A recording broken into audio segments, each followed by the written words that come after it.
Vous allez pas entendre parler de sukuk. Sukuk, c'est un terme islamique, hein, il est d'usage international. Hein. Il tire son nom de sak, le chèque. Le mot chèque vient du terme arabe as-sak. As-sukuk, probablement qu'il remonte à une histoire plus lointaine. Hein, à une histoire. Donc vous allez entendre parler de sukuk. Alors, dit d'une manière assez simple, les sukuk sont des titres, c'est la titrisation. Ce sont des papiers commerciaux adossés à des actifs. PCAA. OK.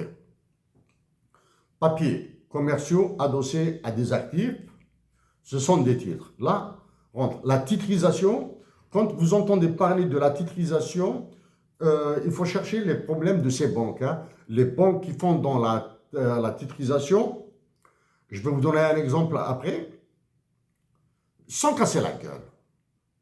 La titrisation. Dans la finance islamique, ce que vous risquez d'entendre en Algérie, donc en plus de sukuk, quelque chose apparaîtra. Je ne sais pas comment ils vont s'appeler. Hein. C'est EBS. Asset Backed Securities. J'en ai parlé quelque part ici. Hein, j'en ai parlé. Asset Backed Securities. C'est-à-dire des dettes adossées à des actifs ou bien des titres adossés à des actifs. Vous avez une dette de 10 millions de dinars, elle est adossée à un actif. Par exemple, à votre usine. OK? À votre usine. Pas à votre voiture ou camion, là. Hein? Parce que il n'y a aucune garantie sur votre camion, sur votre vie. Hein? Même pas votre camion, votre véhicule ou votre vie. Non, non, non. La vie ne vaut absolument rien dans les banques, mais on la vend. La vie de l'individu ne vaut absolument rien. Mais c'est un produit commercial. C'est un produit commercial à travers les assurances vie, etc. Bon. Donc, vous allez entendre parler de sukuk. Ce sont des titres. Je vous renvoie au droit de propriété dont j'ai parlé. Il y a 6 sénateurs et députés qui sont des mitraillettes. Donc, sukuk, c'est un titre. Et un titre doit avoir un propriétaire. Un propriétaire. OK. Vous allez, en anglais on appelle ça, donc il y a le EBS, Asset Backed Securities, un titre de dette adossé à un actif. Un actif, c'est une usine, à condition qu'elle ne brûle pas. À condition qu'elle ne brûle pas, bien sûr, qu'elle continue à produire. Mais le risque de la performance est là. Bon, quels sont les autres? Le MBS, Mortgage Backed Securities. Ça, ce sont les hypothèques. Votre maison, tant qu'elle n'est pas intégralement payée, elle sera adossée à un amortissement, à une hypothèque, un mortgage en anglais. Donc, si vous faites quelque chose qui sort du contrat, votre maison va sauter. Bon. Donc ça, c'est à sukuk, la titrisation, les papiers commerciaux adossés à des actifs, EBS, Asset Backed Securities, et MBS, Mortgage Backed Securities. Bon, il y a d'autres, hein? Credit Default Swap, etc. On va laisser ça. Tout ça doit être défini dans des livres, dans une documentation qui sera publique en Algérie. Qu'ils se débrouillent, qu'ils se démerdent pour produire cette documentation avec écrite, audiovisuelle, journaliste, interview, débat contradictoire, etc. Est-ce que la finance islamique existe au Canada? À Toronto, où j'ai vécu, oui. Au Québec, à ma connaissance, non. Est-ce que la finance islamique est pratiquée en France? Oui.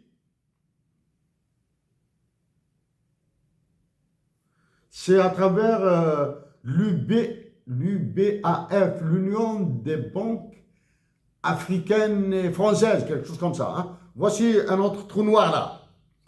Mais maintenant, quand je vous dis, ou du moins quand des politiques, des dirigeants comme ceux du Sénégal ou bien des autres pays vous disent que nous pratiquons la finance islamique, oui, mais maintenant, il faudra la situer par rapport à l'économie globale, hein, c'est-à-dire dans les financements de l'économie globale. Si on vous dit qu'il y a le volume financier dans la finance islamique en Algérie est de, on va dire comme ça, 10 milliards de dinars. 10 milliards de dinars. Que représentent 10 milliards de dinars par rapport à tous les investissements, à tous les financements qui sont faits dans l'économie algérienne? Si ça représente 0,0002, tirez les conclusions que vous voulez. Bon. Je reviens vers quelque chose de simple. Tous les Algériens qui détiennent des comptes à la Banque nationale d'Algérie doivent faire attention. Ils doivent réfléchir. Est-ce qu'ils vont laisser leur compte là-bas? Est-ce qu'ils vont changer de banque? Là, ce que je viens de vous dire risque d'être interprété à la lettre par vos généraux et celui qui se prend pour le président de la République là. Je reviens après. Vous ne saurez absolument rien. Des généraux vont ordonner au gouverneur de la Banque d'Algérie, à qui je m'adresserai après, ils vont lui ordonner d'interdire toute fermeture de compte à la BNA ou au CPA.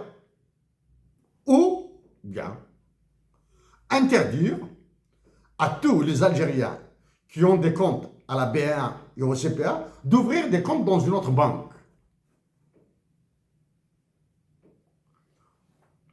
Tous les clients de la BNA et du CPA resteront clients de la BNA et du CPA malgré eux. Parce qu'ils font partie des garanties là. Hein. Ah, ils font partie. Je vous parlais du tier 1, tier 1, tier 2, tier 3. Le tier 1, le tier 2, le tier 3. Bon. La BNA, lui là, l'autre là, lui. Oh voilà, celui qui est spécialiste dans la connerie. Chaque fois qu'il dit quelque chose, il dit une connerie.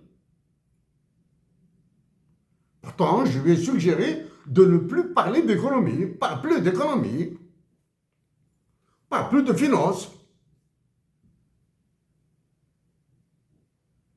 Tu dis, ah, ça, il me comprend, il comprend. Il a des difficultés à comprendre ces mots. Bon. Le capital de la BNA a été augmenté de 100%. C'est-à-dire, il est passé de 150 milliards de dinars à 300 milliards de dinars. OK? Le capital, c'est-à-dire les fonds propres de la Banque nationale d'Algérie sont passés de 150 milliards à 300 milliards de dinars. Et en parallèle, il annonce, entre guillemets, un prêt du Bahreïn. Le Bahreïn, c'est un pays, hein, c'est pas une banque. Le Bahreïn de 3 milliards de dollars US. Est-ce que vous trouvez le lien là maintenant? Est-ce que vous trouvez le lien? La BNA passe de 150 milliards à 300 milliards et en face il y a un prêt, un emprunt. Un emprunt imposé de 3 milliards de dollars. Hop, hop, hop, hop. 3 milliards de dinars, 300 milliards de dinars par là, 3 milliards de dollars. Ça vous donne une bonne idée sur ce qui attend la BNA. Ça veut dire quoi là?